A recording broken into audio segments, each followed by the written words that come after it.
করে অজু অবস্থায় 499 বার পাঠ করবেন লা হাওলা ওয়ালা কুওয়াতা ইল্লা বিল্লাহ। এটা এমন একটা পাওয়ারফুল দোয়া, যখন দুশ্চিন্তা পড়ে যাবেন তখনও পাঠ করবেন, যখন টেনশনে পড়ে যাবেন তখন এই দোয়া পাঠ করবেন, যখন অসুস্থ হবেন তখন এই দোয়া পাঠ করবেন, যখন কোনো বালা মুসিবতে পড়ে যাবেন তখন এই দোয়া পড়বেন, যখন কোনো সমস্যার সম্মুখীন হবেন আপনি এই দোয়া পাঠ করবেন, ইনশাআল্লাহ সাহায্য পাবেন। যদি কোনো বেশি সমস্যা হয়ে যায় ইশার নামাজের পরে অজু অবস্থায় কয়েকবার দুরূদ শরীফ পাঠ করবেন। দুরূদ ইব্রাহিম পাঠ করতে পারেন, সবচেয়ে ভালো আল্লাহুম্মা সাল্লি আলা মুহাম্মাদ ওয়া আলা আলি মুহাম্মাদ কামা সাল্লাইতা আলা ইব্রাহিম ওয়া আলা আলি ইব্রাহিম ইন্নাকা হামিদুম মাজিদ। আল্লাহুম্মা বারিক আলা মুহাম্মাদ ওয়া আলা আলি মুহাম্মাদ কামা বারাকতা আলা ইব্রাহিম ওয়া আলা আলি ইব্রাহিম ইন্নাকা হামিদুম মাজিদ।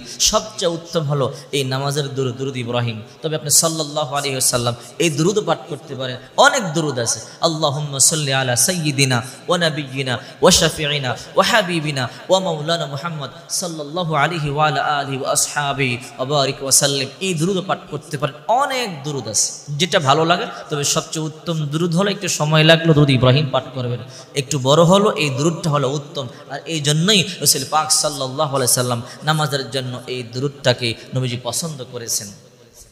তো কয়েকবার দুরূদ পাঠ করে কিবলামুখী হয়ে অজু অবস্থায় 499 বার পাঠ করবেন, আর মনে মনে আল্লাহর সাহায্য চাবেন। লা হাওলা ওয়ালা কুওয়াতা ইল্লা বিল্লাহ, লা হাওলা ওয়ালা কুওয়াতা ইল্লা বিল্লাহ, লা হাওলা ওয়ালা কুওয়াতা ইল্লা বিল্লাহ।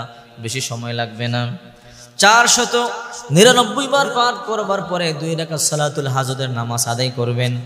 2 রাকাত সালাতুল হাজতের নামাজ আদায় করবার পরে যদি সম্ভব আরেকটু দোয়া পাঠ করবেন। আল্লাহুম্মা ইয়া আউয়ালাল আউয়ালিন ইয়া আখিরাল আখিরিন ইয়া যাল কুওয়াতিল মাতিন ইয়া রহিমাল মাসাকিন ইয়া আরহামার রাহিমিন। পারলেই দোয়া পাঠ করবেন, নচেত ওটাই চলবে। 499 বার পাঠ করবার পরে 2 রাকাত সালাতুল হাজতের নামাজ আদায় করবেন। অনেকে বলতে পারেন সালাতুল হাজতের নামাজটা আবার কি? এটা হলো নফল নামাজ। নফল নামাজ যে কোনো সূরা দিয়ে আদায় করতে পারেন। সূরা ফাতিহার পরে একটা সূরা মিলাবেন, আবার সূরা ফাতিহার পরে দ্বিতীয় রাকাতে একটা সূরা মিলে সালাম ফিরাবেন। এই রকম সালাত আদায় করবার পরে আল্লাহর দরবারে হাত তুলে দোয়া করবেন, আল্লাহ আমার এই সমস্যা সমাধান করে দাও, আমি অসুস্থ সুস্থ করে দাও, দুশ্চিন্তায় আছে দুশ্চিন্তা দূর করে দাও, টেনশন দূর করে দাও। আল্লাহর দরবারে চাবেন, ইনশাআল্লাহ চাইতে দেরি আল্লাহ দোয়া মঞ্জুর করতে দেরি করবে না। কান্না করে দিবেন, চোখের পানি ছেড়ে দিবেন। দুনিয়ার কেউ আপনার ডাকে সারা দেখ আর না দেখ আল্লাহ দেবে। দুনিয়ার সবাই ফিরিয়ে দিল আল্লাহ ফিরিয়ে দিবে না, কারণ দুনিয়ার মানুষ তো অভাবেই দিলে কমে যায়, আল্লাহ দিলে কমে না। এই জন্য বিশ্বনবী যতই সমস্যার সম্মুখীন হতেন, বিশ্বনবী মুহাম্মদ রাসূলুল্লাহ সাহাবায়ে কেরামকে শিক্ষা দিয়েছেন আল্লাহর কাছে চাইবা। আল্লাহ তাআলা নিজে শিক্ষা দিয়েছেন, ইয়া আইয়ুহাল্লাযীনা আমানুস্তাঈনু বিস-সাবরি ওয়াস-সালাহ। হে মুমিনগণ, হে ঈমানদারেরা, যখন তোমরা সমস্যায় পড়ে যাবে, বিপদে তোমরা আল্লাহর কাছে সালাত এবং ধৈর্যের মাধ্যমে সাহায্য চাবে। সালাতে দাঁড়িয়ে যাবে, সালাতের মধ্যে দাঁড়িয়ে আল্লাহ সাহায্য চাবেন। সাজদার মধ্যে লুটায় পড়বেন, আল্লাহ তুমি আমাকে বানাইছো, আমাকে কষ্ট দিয়ে কি লাভ, আল্লাহ তুমি আমাকে কষ্ট দিও না। এরকম যখন দোয়া করবেন আল্লাহ তাআলা আপনার দোয়া কখনো ফিরাইয়া দিবে না।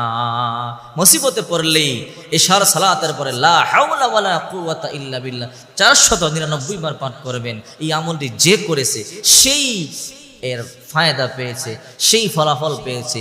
অন্তরে আল্লাহর প্রতি বিশ্বাস রেখে পড়বেন, ফলাফল আপনিও